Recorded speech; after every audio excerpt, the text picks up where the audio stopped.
So, have you ever felt like you're in between who you want to be and who you once were? Me too. And the only time I'm getting played is when the people press play. That's a fact. Been there, I ain't going back. Hanging with the highest and the devil knowing that. Cold as cat, yeah, ice cold, kind of floor is that. Hello, bloomers. I am Kunedu, and you're welcome to Abide. Bloom where we abide in the word and bloom with purpose. Oh my god!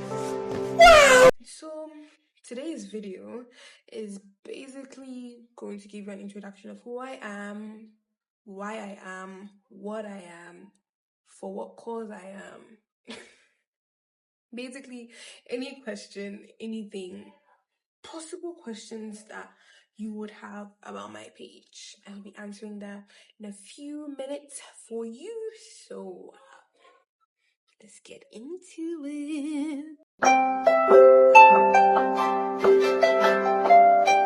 Alright, so the first obvious question anyone asks is, what is my name?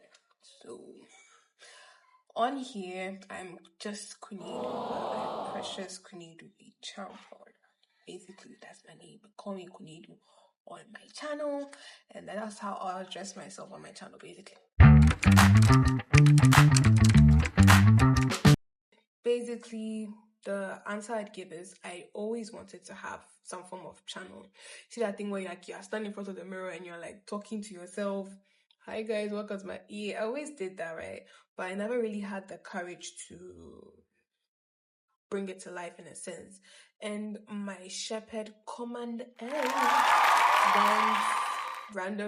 one random day he was talking to us and he mentioned being the light of your own world. And I realized that there's so many things I'm limiting myself as a Christian, because I have the ability to share what I know and what I've been taught with the world, my world. So my friends, their younger cousins, their younger brothers, their younger, my people. And I'm not doing that as much. And I felt like my YouTube channel would be the best possible way to do that. So that's basically one of the main reasons why I did. Growth takes time, and certain issues and certain things that you are more or less hoping to grow out of, one way or the other, take a long time or are happening, but you might not necessarily notice those things, right? So basically, Abide and Bloom is to place more emphasis on your blooming, which is your growth, and how growth can look in various ways.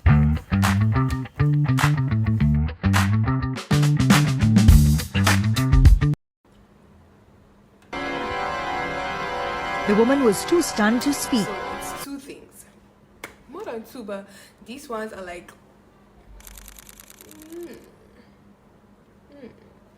So the first one is secular music.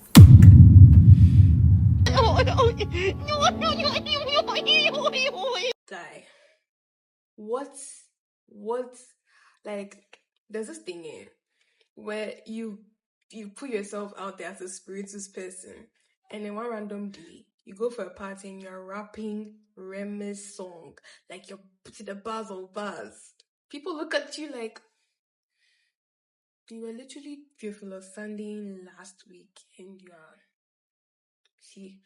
and I thought it wasn't that much of a big deal, right?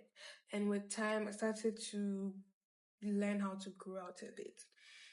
If I'm going to be really spiritus about this question and answers, I'll say that when I listen to secular music now, consider the level of growth that I have now. When I listen to it, it feels kind of But let's not talk like that, because you see that it's a feeling and I'm just being, So let me say it from the perspective I know. So it says in the Bible, I think either Paul says this, I'm not so sure, but he spoke about how some things they are not necessarily bad, but they are not necessarily good either. And that is one thing I stand on when it comes to secular music. So personally, I feed off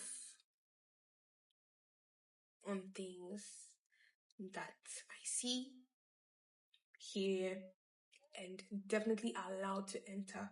And so when I listen to music, it more or less subconsciously grooms me in a way. And I started to listen to a lot of sad songs because I felt I was depressed.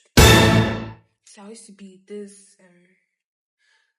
girl. She sang this "Mama, when I die, please hold back your cry."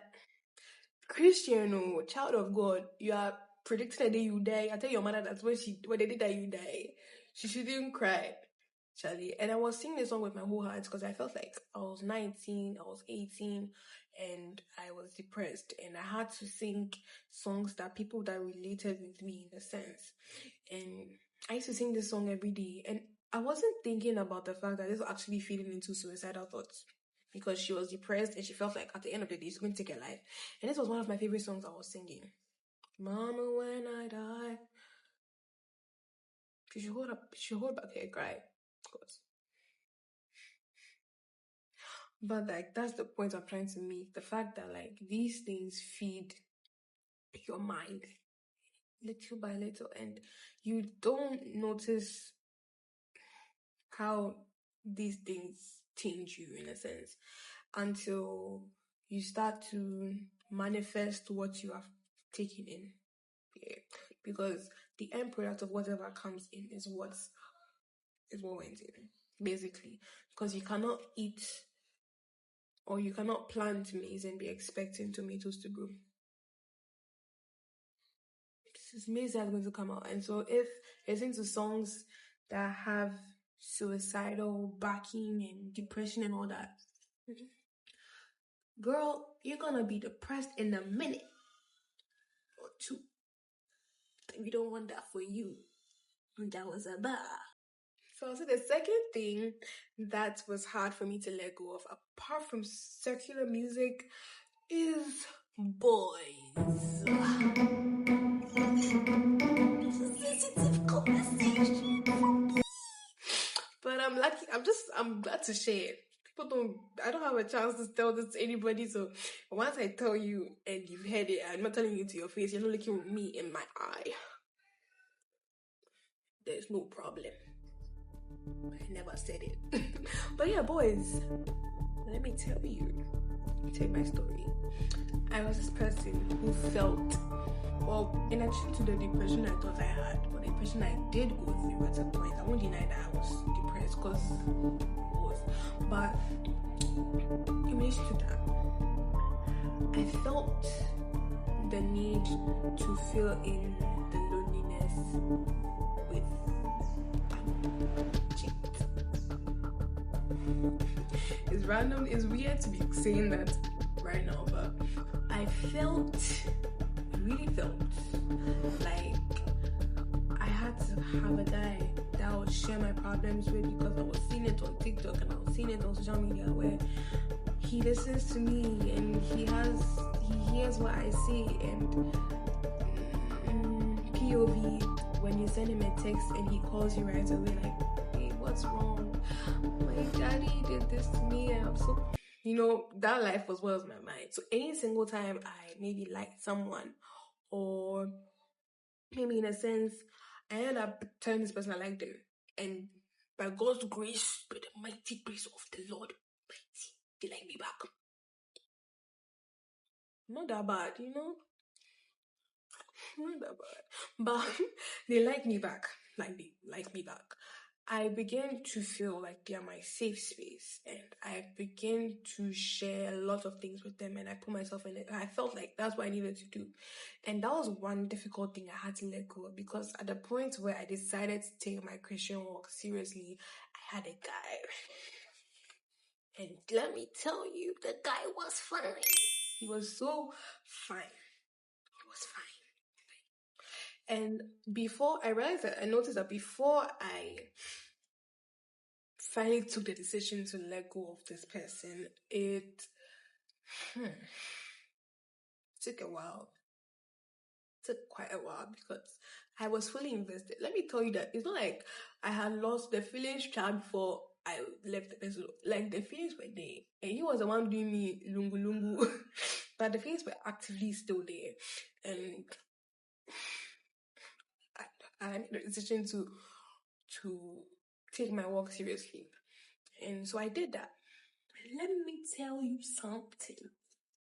It wasn't easy because every single day I wanted him to text me back or follow me on a different social and beg me to come back. Like, the decision I made was terrible.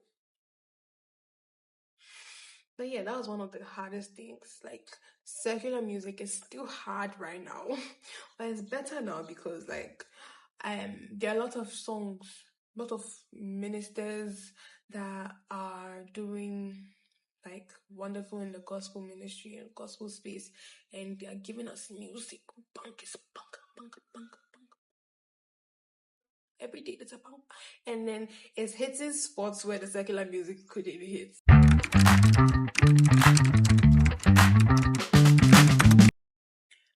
I would say it's my subtle growth. People don't see that, right? And it keeps me going. The fact that I look back and I'm like, you don't do this as much as you used to anymore. It just makes me know that, okay, there's actually a better place I can get to. So, to be very honest, it's my subtle growth. It keeps me going. At any point where I feel like I'm on a standstill, any point where it feels like I'm not moving, I'm just reminded that I've come this far and I can go further. So I don't have to give up. Yeah. So yeah, I don't have any other questions to answer because the rest are boring. But I want to say this, that if you feel like you're in a space where you can't really see the difference between who you want to become and who you were in the past, it's like a thin line between who you're trying to be and who you were in the past is, I get it, me too. And there's certain instances where I felt like the growth is not happening and I should just stop fooling myself about. But that's what the enemy wants you to believe, that your past defines you, and if you don't see any evident change, or you don't practically allow yourself to see the evident changes, then there's no growth. That's what you are lied to and deceived to believe. But I just want to say that you are loved and you are doing great. No one sees it, but like God sees you. And don't feel like you are not growing, because everyone's growth is different. Everyone's growth takes some time, but you get there eventually. It takes time. Yeah, it takes time. Because if you were set to be a king, maybe at the age of 12, you were told to be a king, and you can't vividly see signs of being a king right now, you just give up on that word because it's just said in thin air. But if it's the word of God you are standing on, you know it has a foundation, and you know it has a standing point, and you know that God never lies. And so if God says you are going to be something and you don't evidently see that thing happening now, just know that it's a process, and He's with you, and just tell Him anything. Tell Him about anything and everything that's happening. Be there for you too. So it was an amazing time, and so until next time, bloomers, so still abide, be blooming, and in the word, in purpose, and everything that has to do with what God has to do for you. And I will catch you in my next video. Hopefully we do something else. But until next time, bye bloomers.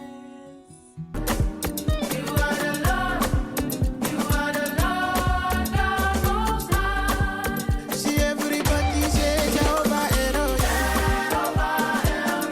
Do do do do.